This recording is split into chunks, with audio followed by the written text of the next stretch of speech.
বেহাল কাঠের সেতু, সেখান দিয়েই ঝুঁকির যাতায়াত, প্রাণ হাতে করে পার হতে হয় খাল। এমনই দশা পশ্চিম মেদিনীপুরের নন্দনপুর এলাকার। দেখুন ছবিটা।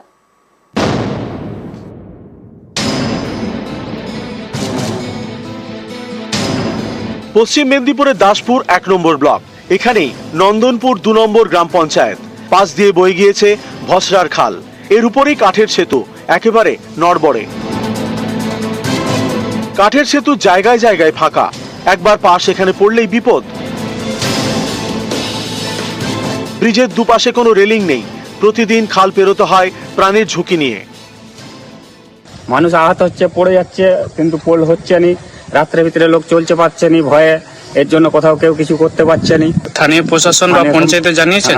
জানানো ছিল, কিন্তু এখন তারা কিছু করছে না। বছর ৪-৫ একর মতো বেশি হয়ে গেছে, তো কম না। এরকম বেহাল অবস্থায় রয়েছে। হ্যাঁ, এইরকমই আছে।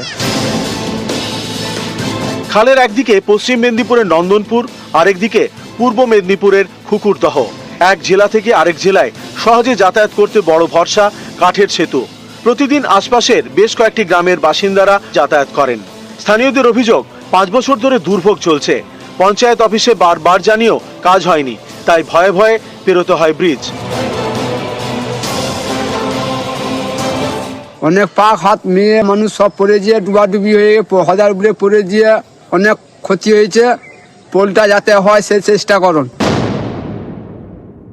ইতিপূর্বে রিপেয়ারিং এর জন্য একটা প্রপোজাল আমরা দিয়েছিলাম, কিন্তু যা অবস্থা ওই ব্রিজটা নতুন করে ওই ব্রিজটা তৈরি করা প্রয়োজন। এই ব্যাপারে একটা মাস পিটিশন এবং আমাদের ফরওয়ার্ডিং দিয়ে এমএলএ এর মাধ্যমে আমরা রাজ্য সরকারের কাছে পাঠিয়েছি।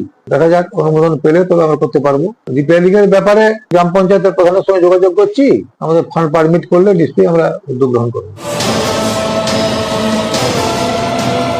দাসপুর থেকে সুকান্ত চক্রবর্তী, নিউজ 18 বাংলা।